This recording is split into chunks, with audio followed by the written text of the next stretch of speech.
Kurt, Chicago, you're on the Wilkow Majority. Hello. Hi, Andrew. Thanks for taking my call. Just want to give you a liberal perspective and maybe some understanding of why liberals laugh at preppers. And I think for me, what makes me kind of question the preppers is sometimes the motives that they have. And I have a lot of friends who will send me emails about the government purchasing boxcars with shackles and building these FEMA camps and the fact that they're going to fight the government if the government comes. And I don't want to dismiss the fact that there is a valid reason to prepare for things. I said, I have insurance for my car. I have insurance for my home. I see that kind of along the same lines, that they're just getting ready if, God forbid, the unforeseen happens.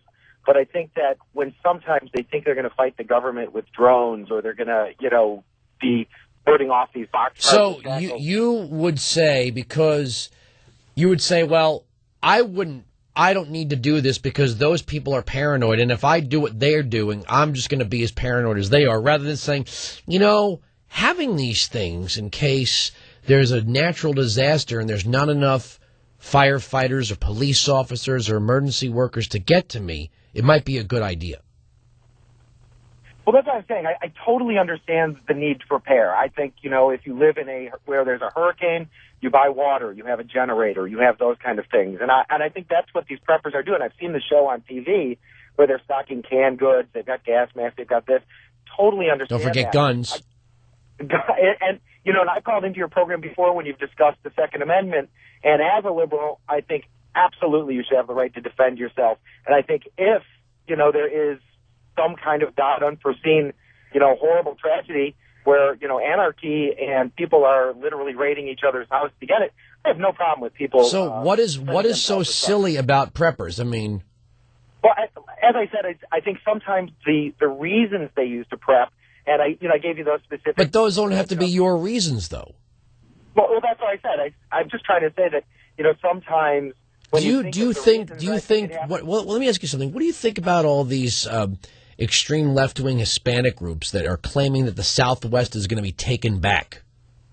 Are they just as are they fighting the government taking over? Are they a little crazy too? I think if you think you're going to take over the back in the government in these days, I think you're crazy. And I think there's a lot of crazy groups out there, and I think sometimes that's even. Well, see, if you think that though, there's another reason to prep. Right.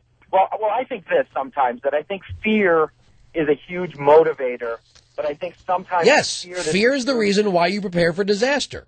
That's right. That's but I think being afraid of something does not make you paranoid. It depends on what the fear is based on. I think there's a fine line between so all the guys in the mandals with the leather briefcases and the beards and the pony nubs. You dedicate your apartments to whatever you dedicate them to, and hope that works out for you. Third hour next. We're right, they're wrong. That's the end of the story. The arguments on this radio program cannot be broken. Second Bill of Rights next. Sirius XM Patriot.